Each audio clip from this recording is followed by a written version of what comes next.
We'll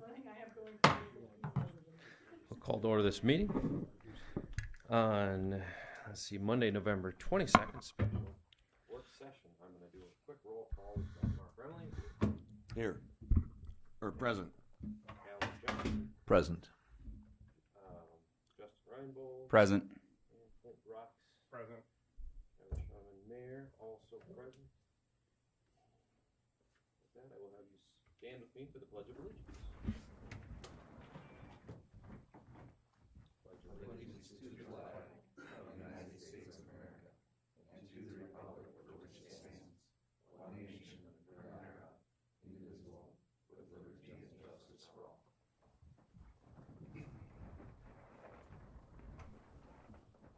First order of business would be to listen to the presentation from Banner Associates on the 2021 Wastewater Plant Facility Plan. So with that, I will give you the floor. All right, thank you very much. Jess, would you mind running? So we'll get into a slide here where we introduce everybody, but I'll start. My name is Dennis Reveline. I'm with Banner Associates. I've been with Banner since 2003, and since that time, I've had the privilege of working on the Aberdeen Wastewater Treatment Facility and all of the phases that have happened. Well, since that point in time, worked with Peggy and obviously before her, Pete. So what we're here to do is just present, we'll try to keep it to about a half an hour, present the high points from the facility plan. Everybody has a copy of the facility plan in front of them, along with copies of the presentation slides. And we'll just get into the next slide here real quick. A little bit of information about Banner, just who we are. We take pride in leading the industry when it comes to water and wastewater. So the next slide, if you would, please. So as I said, Dennis Reveline with Banner Associates. I was project manager, managing the team that worked on the facility plan, because this was not an individual effort. This is very much a team effort. Looking at the size of the facility plan and the amount of detailed information in there, it is done by a team. And the team is here today. So this is Jessica Weinkoff. She did a lot of the O&M manual, or the operation and maintenance costs, project facility costs, along with the preparation of writing the facility plan. And then Catherine Schmidt, she is here tonight as well. Took a very major role in process analysis, because when we look at a treatment facility, it's comprised of multiple processes. All of those need to be analyzed. So these are the individuals that really made this happen. So I do want to point out the involvement they had with the project. A little background for those of you that maybe don't get the opportunity to go out and see the facility. I'd like to just talk a little bit about here. You look at this aerial photograph and you say, yes, it's a treatment facility. But it's a whole lot more complicated than that. And we'll just take just a brief minute to walk through how the flow enters the plant and what each of these are, because we're going to talk about those as we move forward. So the flow enters the headworks building. It's called pre-treatment a lot of times, but typically I like to refer to it as a headworks building because it does quite a few different things in here. It is pumped up about where Jessica has that little red dot there. There are screw pumps. They're Archimedes screw pumps. They look like corn augers, and they convey water up to the screening level of the pretreatment building. They pump about 28 feet, 26 feet, give or take, is what they do, elevating that water. And then from there, it goes through influent screening, where we try to catch rags, 2x4s. I've seen a muskrat get screened at the Aberdeen treatment facility. And what we try to do is we try to get all of the stuff out of the wastewater that would be hazardous to pumps, other processes. From there, it goes to grit removal. Grit removal gets rid of sand, gravel, but coffee grounds. Think of coffee grounds when you make a coffee in the morning. Sometimes some goes down the drain. That ends up at a treatment facility, can really damage pumps. So grit removal then takes that out of the wastewater so we can continue our process. From there, it goes a little bit further through the headworks building where the flow gets measured. And that's important because we need to know what's coming out of the treatment facility. After it goes through flow measurement, it goes to those two silver domes. Those are called primary clarifiers. What they do is they settle out the organic solids, and then anything else that may happen to be floating at that point in time, if it's fats, oils, and greases, a grease ball, will come out in the primary clarifiers. And we do that because a lot of the organics require, if it were to continue going through the process, requires a lot of electricity in the form of air to do treatment. So we try to get that out of the system so we can take that to digestion. We'll call it solids handling. So that's what the primaries do. They take the organic solids out, get them out of the wastewater, and we handle that in a more cost-effective manner. From here, though, the liquid that comes out of the primary clarifiers goes to an intermediate pump station. The purpose is, as we flow by gravity through the treatment facility, we can only, since the site is flat, we don't have a lot of hills out in the region here to build a treatment facility on, we have to lift it one more time. And that's done where that red dot is at. And in your current treatment facility, or what you see here, this facility was built starting in the early 80s, finished up in about 84. It was built with an 85% grant that was through the EPA. And at that point in time, they provided extra money if you built a fixed film process, and we'll call it the biofilter, trickling filter. And what it is think of it as a bunch of plastic media that bacteria grows on that water then sprinkles over the top of it. So that is what you see there, and it's called the biofilter. From there, the water continues and flows to the aeration basins, or activated sludge. Those are the big open tanks that you see with the red dot. And here what we do is we grow bacteria, and they're suspended in the water, and those bacteria eat the organics. And that's what does the majority of the job of the treatment facility. So the primary clarifiers remove about 35% of the BOD. These remove the remainder. So if we come in with a BOD concentration of 250 milligrams per liter, when Peggy is done treating it, she's discharging at 5 milligrams per liter. So 250 down to 5. And the aeration basins are what we're having problems with right now. That's where a lot of our lack of capacity is, because we need to be able to get air in there, and the blowers are only so big, and the tanks are only so big. So this is a primary limitation in the treatment facility. So when added ammonia comes from, any type of dump that would get down into the sewer, be it from a commercial or an industrial large amount of flow, causes problem in this area of the process. From here, it goes to the other silver domes, and those are called final clarifiers, and their purpose is to separate out, settle the bacteria out, to return the bacteria back to the aeration basin where they can do more work for us. And then we let the water continue on. The water continues on to ultraviolet disinfection, and the purpose of that is to obviously disinfect the wastewater so we don't have E. coli, fecal coliforms, total coliform causing problems in the receiving stream. From there, the water goes to Moccasin Creek. Now the solids, remember I said we pulled solids out of the primary clarifiers? The solids go to the digestion complex. Biosolids handling, biosolids stabilization, again the red dot. So you can see there are many processes and many buildings that make up a wastewater treatment facility, and we're going to talk about each one of those as we move forward here. So we can go to the next slide. So with that being said, why are we here? Well, we're here because the city of Aberdeen has grown substantially. Residentially, you've grown quite a bit. Not only that, commercially, or I should say industrially.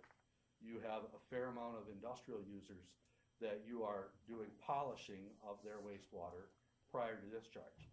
With that growth, with substantial growth between AGP and Demcoda and the residential growth, you are out of capacity at the treatment facility.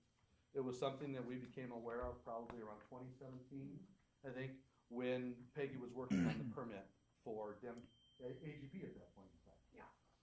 So we knew we were getting to this point, and now what we're working to do is analyze it, find out what we need to do for the future, and address it. So that's the growth, lack of capacity led to that, so we need to get more capacity in the treatment facility, and hence the capital improvements plan. And we'll jump into this. This next image, the key takeaways here is, sure, there are a lot of dots. The green dots are environmental, and we'll talk about environmental, but what is environmental in this case? Well, a treatment facility is always sited at the lowest point because we flow by gravity a lot of times down to the treatment facility, which is typically sited next to a receiving stream. Aberdeen's is no different than anybody else's. The difference is it's fairly flat, so we have to be aware of flood concerns. The other thing that we have in the area there would be wetlands. So Moccasin Creek, Foot Creek, and the wetlands. So green is the environmental, we'll talk briefly about that. Orange would be capacity issues, with the exception of the administration building. And Jessica, if you could please put the dot over the admin building there. There we have it. There's some things we'll talk about there. And then the blue, when we talk capital improvements planning, sure, we're out of capacity now, but we need to be thinking further on down the road. Not just building capacity, we need to be aware of what are some of the emerging contaminants that are going to be permitted in the future. And we know of two of them that have been thrown around quite a bit, nitrogen and phosphorus. And the reason that those are going to be permitted is they're fertilizer. And it causes eutrophication of water bodies, algae blooms, things of that nature. And our state has been very proactive in pushing back on the EPA and not implementing those permit limits. But the fact is they're coming. So that's what the blue dots are, and we'll get into the details on those. So environmental. Going into this, you know, when we were talking to Peggy and Joe, if you look at the image on the left, what that is that is the FEMA flood map. And right from FEMA, what they have for the treatment facility, and the light blue area is the 100-year floodplain, and the hatched area is the floodway. So we are anticipating some significant issues with having to expand the facility here. So what the plan was is we got a hold of the FEMA flood model, and we did some more detailed modeling of the area, and I'll get into one, this is why we had to do it, two of the results. The right image would be the known wetlands based on the National Wetlands Inventory. Just kind of shows what we're starting from, why they were critical to look at, and we'll jump into the next slide here and we'll show you the results of it. So the next slide, this is the detailed flood model. So Robin was able to get a hold of, for us, FEMA's flood model that was used to determine that slide that you saw previously with the crosshatching on it. But when they do a large area, they don't really get into the details of actual ground surface elevations and things of that nature. So what we did is, your county has LIDAR data, and I don't know if you've ever heard of that before, but it's more detailed elevation information, usually plus or minus 6 inches. Are you kind of seeing that around here? So it's fairly accurate, a whole lot more accurate than what FEMA used. And based on our analysis, taking the FEMA cross sections, this is the flood map at the wastewater treatment facility, so, or at the water rec facility. So when we saw this, we felt a whole lot better about the direction moving forward with expansion. Now the dark blue would be after the treatment facility is expanded. That is what the flood area would look like. The light blue is prior to. So you can see there are some structures that are sitting both in the light blue and the dark blue. And based on the flood model, prior to any type of remediation, we were looking at a rise of about a little over an inch upstream, which is too much. We have to be under 1/100 of a foot. So we did some work with maybe some remediation, doing some excavation to provide some area where we could, if we're filling a little bit of the flood area, if we could open up some of the area for flooding that would flood before, we were able to keep that to 100 and possibly less. So we felt comfortable that we can deal with the flood issues as we move forward. And that would be something we would work directly with your office on moving forward. But we felt comfortable saying that we can expand. There are some things at our disposal that can help us minimize the flooding upstream. And all of that would be looked at in a more detailed analysis with actual on-the-ground GPS survey of the treatment facility. So rather than plus or minus 1/2 foot, we're to 1/100 of a foot. So we feel more comfortable with the results of the flood model. So it was good news. It was really good news that came out of this. The next slide shows Oh, yeah, go ahead. Clarify what the red dots signify on that slide.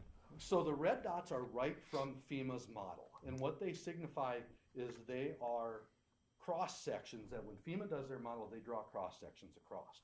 Every one of those red dots and every one of those blue lines would be that cross section.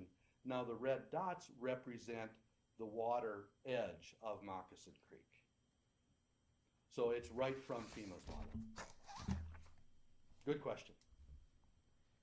The next one would be would indicate what we have for wetlands. So one of the things that we did is rather than use the National Wetlands Inventory, we sent an environmental scientist out to the site to do sampling and do a wetland delineation and put together a wetland delineation report as to where the wetlands are. And this is the map that they have created that has been sent off for environmental review. And it's all part of the environmental review process of the facility plan. But again, looking here, one of the things you can't see here is where we're expanding on this map. But what I can tell you is it's within the fence line of the current treatment facility, and there are no wetlands shown. If you look, Jessica, if you would put a dot next to the basins, please. So you can see that wetland conveniently comes right up to the fence line. And I did question that, and it's a result of the fact that we've been maintaining that area. So that is not classified as wetland. So we are clear for this next expansion with respect to wetlands. So the wetlands, this is the current wetland situation that will remain unchanged. That is correct. Thank you. So now the growth part of it. Now we know that we have a capacity issue, we need to plan for growth. So the first step in planning for growth is doing population estimates. And using a variety of different methods. The most conservative method was looking at your last decade of growth.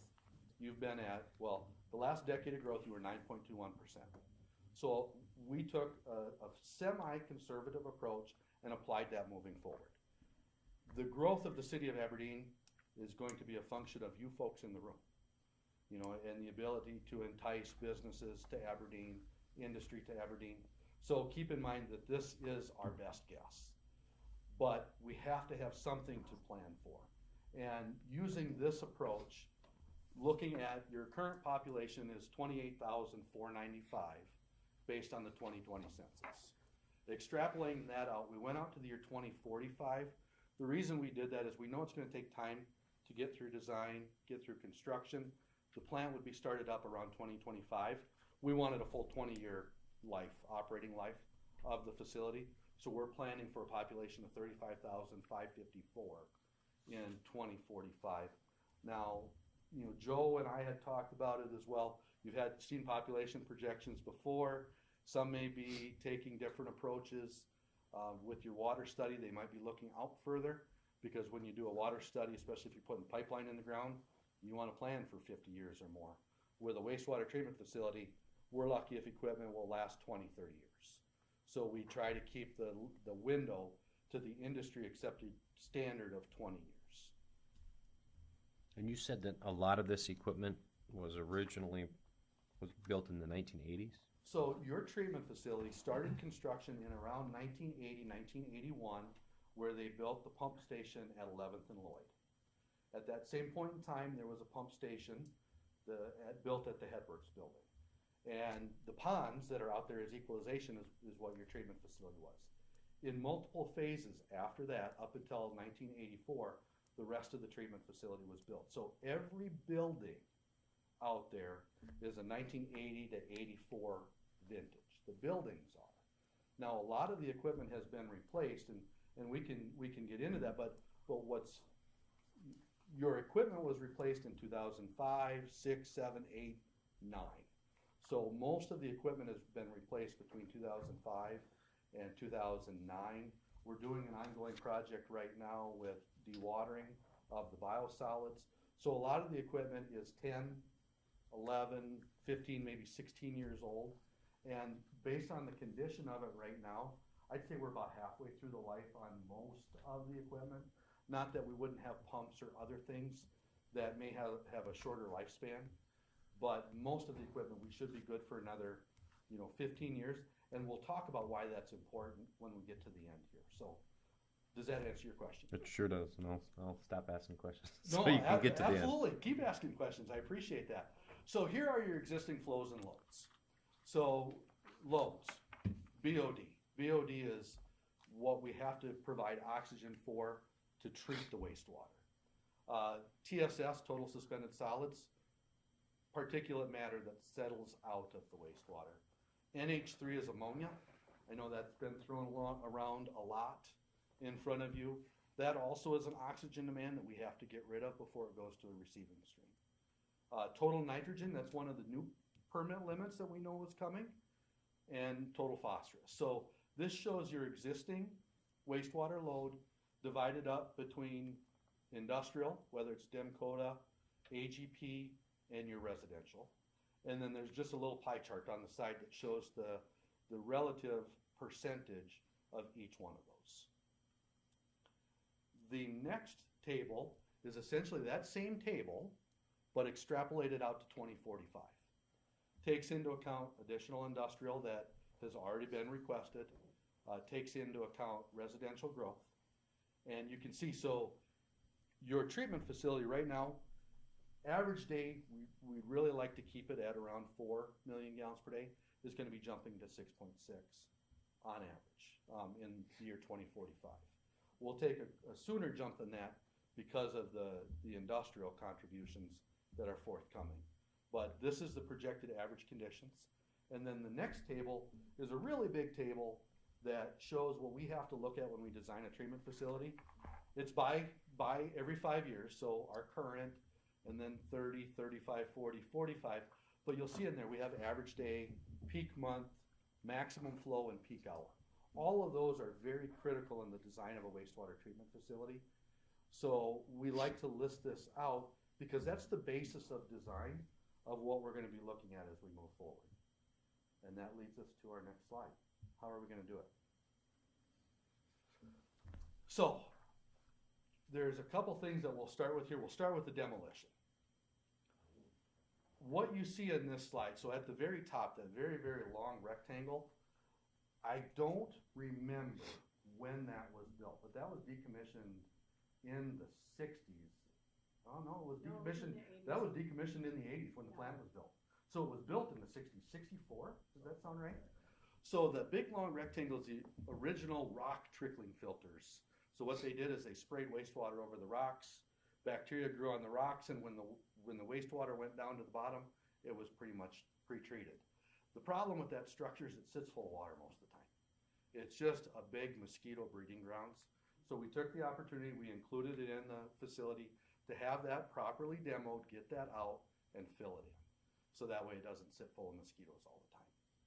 Now the blue tank is, it's a liquid sludge holding tank, and we're in the process, the contractor's back today, we're converting from liquid handling of the biosolids to dewatered. More of like a peat or potting soil type mix is what it's going to look like. And we're going to be installing the equipment over the next couple months to convert to more of a soil type solids handling versus the liquid. So that blue tank is no longer needed. The space is more critical. So we're going to use this opportunity to get it out of the site. The other couple rectangles, or a couple together, let's talk to the biofilter first. So that big tall concrete building is, while it was built, that one was built I think in 82. It is showing its age. It leaks right now, but that's not why we're getting rid of it. The reason we're getting rid of it, it's a trickling filter. Trickling filters do a great job of removing BOD. Unfortunately, when we convert to nitrogen and phosphorus removal in the future, and it's not now, but we're thinking about the future, that process cannot coexist with your future treatment process. The reason being is we don't want the BOD removed. We need the BOD because if we get rid of it ahead of time, we have to add it back in with a carbon source like methanol, ethanol. There are some other options. So it doesn't make sense to remove the BOD only to have to pay to buy BOD and feed it back in. So now is the time to get rid of it, because the site's a little constricted. The plant was built in a very efficient manner, which makes it difficult to expand. But now's the time to get rid of it. One, if we kept it, we'd have to upgrade it. It's time to be upgraded. But two, it can't be part of the treatment process, so we need to demolish that. The other little bit there, the old aeration basins, they were built in the 80s. They could remain part of the process, and we'd still have opportunity to not demolish them if we decide moving forward in design. But the thing is, we have to think about the flow path in the future, how we're gonna get water through the treatment facility. And because we have to expand to the west, it doesn't make sense from a cost standpoint to put in very expensive piping to go to the west, only to bring it back to the east, to then bring it back to the west again. So we're trying to correct the flow path through the treatment facility. So ideally, Peggy and I would like to see those removed from the process moving forward. So this would be the demolition that would be part of this first phase. And then we'll lead into the expansion. So what you're seeing here is this is a 3D rendering of your treatment facility. And the lighter colored brick in that box is the expansion that's needed to the building. Because remember I said that we're out of capacity with BOD around the aeration basins, but looking at your future flows, we're also out of hydraulic capacity. Your treatment facility is designed for 8 million gallons per day on a peak month event. You're gonna be going to 10 million gallons per day, 9.6 million gallons per day. 11.3 is the peak. So we're gonna be exceeding the capacity of your headworks building, primarily your grit removal. So we developed a plan on how we could expand the pretreatment building, and this is how it would need to be done, because we need to put in new grit removal because it's limited to 8 MGD. We need to expand the capacity of that so we can handle the future flows. Not only that, one of the things that we did here was we're bringing the grit and all of the screenings to the west end of the facility, so that way we can load it in a properly sized truck. Because the volume of screenings has gone up significantly since the plant was built in the early 80s. So this shows the expansion of the headworks as, you know, obviously one option. The plans are not done by any means, but this is an option that would work to address, and this is what the pricing or the opinion of cost we're prepared off from. So we would replace influent pumping, influent screening, because we'd also want to, you have a single mechanical screen, we really need 2 mechanical screens, because if one goes down, you're in a lot of trouble. The only way to handle that is to hand clean, and that's just not practical at these flow rates. So it's redundant screening, grit removal, flow measurement, and upgrades to the electrical and the HVAC, because ventilation is very important in a headworks building. What are you doing, high notes? Okay. Primary clarifier. Each primary clarifier that you have, the 2 that you see towards the top there, those are your existing. In treatment facilities, it's always cost effective to build things in 4s, just because you have to have a building that services the clarifiers. It's a support building. So it's always nice to put that at the middle and then build around it. But some of the issues with these clarifiers is as flow increases, those old clarifiers, those clarifiers are 1980 vintage. I'm confident that we could probably get another 40 years of life out of the tanks.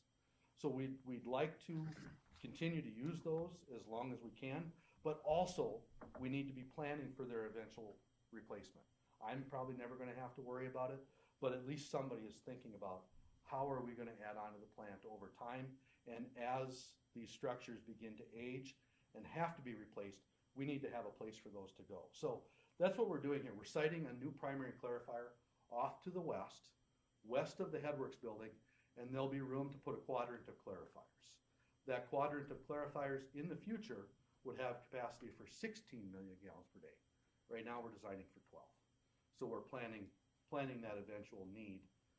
We may never see it, but at least it's gonna be set up that way.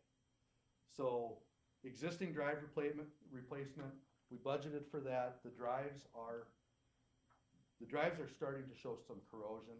We'll evaluate that during the design phase, and if we can just do a blast and paint, we'll do that. But we are budgeted for a drive replacement, a new primary clarifier, the support building, and then pumps, piping, electrical, and ventilation associated with that. So this again will get you from 8 MGD to a 12 MGD capacity. Aeration basins. Again, this is where you're currently limited from a treatment standpoint. And in order to not only accommodate the current loads, accommodate future industrial loads and future residential loads, we have to add 6 more basins. And so here is what it would look like and how it's proposed going out to the west. The line that you see in the bottom of that is your current fence line. As part of that, the blower building in the top, we would have to put new blowers in, but when we put the blower building in 2005, it's more than big enough to accommodate new and larger blowers.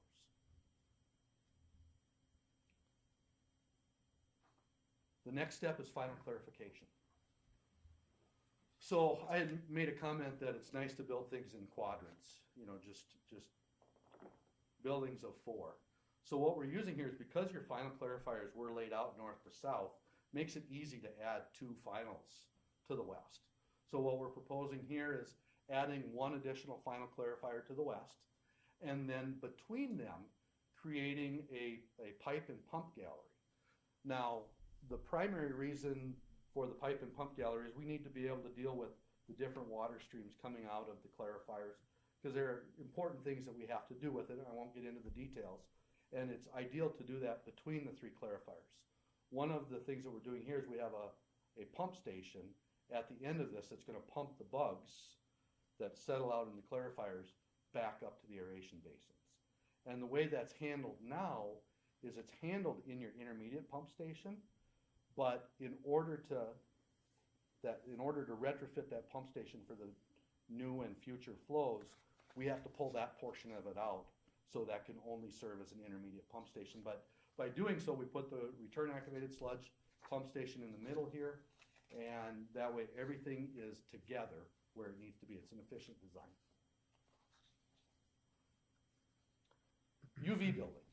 Right now, your UV disinfection, and since 2001, when you converted to UV disinfection, everything was done in an old chlorine contact basin. And right now we have capacity for 4.5 MGD on average and 9 MGD on a peak month. And the reason I say that is you have 2 banks of lights, and they're no different than these lights that you see here, but they're designed for treating wastewater. So 4.5 MGD on average. We're going up over 6. So we need more UV expansion, and we can't get that in the chlorine contact chamber. So we'd be putting in a building where we can accomplish the UV disinfection of the wastewater, and it's proposed just south of where we currently do it. Biosolids handling. Right now you have 1 big tank that's responsible for degrading the solids that settle out in the primary clarifiers. You are out of capacity there when we start looking at the added growth. We need to add another tank. As part of that tank, we need to add another boiler. We need to add more piping. So there's a pipe gallery that will sit between that tank. Then the other thing that we're going to be doing as well is, I had mentioned that we're putting in screw presses to create more of a potting soil in the means of handling your solids, rather than handling it with a liquid. We're gonna have that equipment relocated over to a building where right now the plan is you'll have 7 tons a day that come off your process. You're only going to be able to fit that into a single roll-off. As we start thinking about growth, you'd have to be doing 2 roll-offs a day. So it's not effective, not cost efficient. So by relocating it over where we can get a proper sized truck in there, a tandem axle dump truck, something of that sort, you could go back to a load a day. And that's happening in that building. So here's a side-by-side comparison. What you have to where you would be going with the expansion from an 8 MGD peak month plant to a 12 MGD peak month plant. And one of the questions I haven't heard, but I'll answer, if we're only going to 9 point whatever peak month flow, why are we designing for 12? Well, the reason being is each of your primary clarifiers is rated for 4. Each of your final clarifiers is rated for 4. When you add a third, you automatically go to 12. You don't want to make them different size because that would make operations virtually impossible because we'd have to split flow. So you're going to get a 50% increase in capacity of your liquid handling side of your treatment process. So this represents that, and you can see, again, side by side as you go through here. Capital improvements, I'll try to get through that real quick. Long-term planning, now we need capacity. We need capacity to be able to handle growth, industrial growth, residential growth, and then 2040, what about 2040?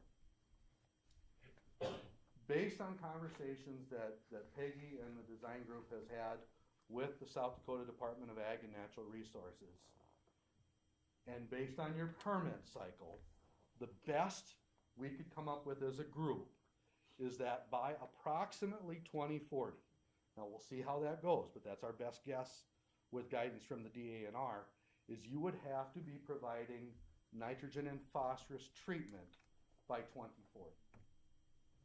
Best guess. There was discussion about why don't we just build it now and be done with it? Well, that's 20 years from now, number one. Number two, the DANR does not want to fund, and it's conversations that I know I have had with them, with the ARPA funds that have come to light that they're looking at, trying to get out for people to make improvements. They do not want to fund nutrient removal because it's not required. So you'd be on your own if you took it on. So it doesn't make sense to design, construct, and operate something for 15, 20 years because by the time you're done operating, you're gonna have to upgrade it again. So that's what we're looking at. 2040 is the future. Estimated number there, I know it's a big number. It's estimated, because one of the things that Robin and I talked about the other day is we need to think about the main pump station. That cost is in there, Robin. Your main pump station is on 11th and Lloyd. You have the mosquito control building that sits to the north. To the west of that, you have the large apartment complex. And then north of the mosquito control building, you have a parking lot. So thinking about the amount of flow that comes through there, that is your main pump station in town. It's 40 years old. It's 41 years old. We're gonna rehab it one more time, but we are thinking about eventually that structure is not gonna be able to be rehabbed. It'll be 60 years old 20 years from now. So we're planning for the future, and there's cost in there for its replacement to a lift station appropriate for that. Phase one, we show on this graph, you can see the big question that everybody has, how much? It's estimated at $56.323 million to expand the treatment facility capacity. Now, one of the things that's great on this graph that you can see here is the orange line that's going up and to the right. That is your estimated peak month flow. We extrapolated out to 2100 based on maintaining that 9.21% growth per decade. The blue line is your average, because we have to look at both of them when we design a treatment facility. And you can see that the phase one average day capacity is the horizontal blue line. That doesn't meet the rising line until 2080. So if you grow at that anticipated rate, you will not have to make a capacity change at your treatment facility in 2080. If you grow faster than that, of course, you'd have to do it sooner. If you grow slower than that, obviously, counter. So this shows the capital improvements between the phase one, the expected nutrient removal, but all of this has to be fluid. We just need to be aware of it and be able to react to it. This is how you get to $56 million. There are many buildings throughout this process that need attention. They are all listed here. These are all the estimated dollar amounts for each one of those. So what are the next steps? Next steps is something that Joe and Peggy will be working on, is securing funding. We have already submitted as a group, we submitted the state water plan application, which put the project on a list for the DANR to consider. So the next step in securing funding is to submit a funding application for the project, which is due January 1st. Then, of course, you have to design, bid, build, and start up. And then keep in mind your long-term planning with respect to the capital improvements plan. I know that was a lot of information, but I'd love to answer any questions that you didn't get to ask during the presentation. Well, first off, Dennis, nice job. I think that was a very informative presentation. So, looking forward to the future with the nitrogen and phosphorus, those are primarily ag chemicals, you were saying? No, and what I mean by, yes, they are. So we use nitrogen and phosphorus on our fields for fertilizer. But nitrogen and phosphorus exist naturally in wastewater. It's something we'll never get rid of. So urea, ammonia, urine. So that's where the ammonia comes from in wastewater. Phosphorus also from the biosolids that are in wastewater. So nitrogen and phosphorus exists in the wastewater. We are going to be required, we already do a part of nitrogen treatment. We take the ammonia and we turn it into nitrate. That's more familiar as a fertilizer. The step in 2040 is to take that nitrate and turn it into nitrogen gas and off-gas it so it doesn't go in the receiving stream. Now with the phosphorus, what we do is we try to accumulate the phosphorus into the biosolids that Peggy and her staff pull out of the system and land apply right now beneficially as fertilizer on fields. So it naturally occurs in wastewater, but That you was my are right, question. it is also, they are also ag chemicals for fertilizer. Thank you very much, Dennis. Any other questions for Banner? All right, well then we'll move right along to Joe, who will tell us a little bit about next steps. Thanks again, Dennis, you did a great job. Thank you. Yeah, I just want to talk a little bit about the funding, but also just probably to let you know, I think this the plan that Dennis and his team have put together is very good. It addresses our needs. We can't grow until this is done, especially in our industrial and our value-based ag. We know that's very important. So because of that, I think it's going to look very good for some additional ARPA funding. So normally we'd send in an application simply for an SRF loan and say that's probably all, we're going to finance this for 30 years, here you go. I think we're going to do a little better than that. We're at least going to try and move forward. So this may be a little bit different process because we're not sure exactly how the ARPA funds are going to come out. We're learning. I was in a meeting last week. I was comforted with what they're saying. This is a kind of project that to be completed by 2026 looks good. So we're gonna fight awful hard for that, but this will look a little bit different, and hopefully that'll turn out better for us. And so the last question, I've got the $56 million valuation. That's pretty realistic with the way that prices on a lot of the building materials and that sort of a thing have been increasing? Dennis, what'd you use as your multiplier on that? We did use a 20% contingency in determining these opinions of cost just because of the uncertainty moving forward with inflation. We've seen a 10% inflation this year, but we are guessing as well as anybody else how things are going to look in the future. Thank you, Dennis. All right, any other questions from the council for either Dennis or Joe? All right, well, very good. Thank you all very much. That'll take a motion to adjourn, so I'll have just a little bit of time before the city council meeting. Move to adjourn. Second. Got a motion from Councilman Johnson, a second from Councilman Reinbold. All in favor, please say aye. Aye. Opposed, nay. We are adjourned. Thank you much.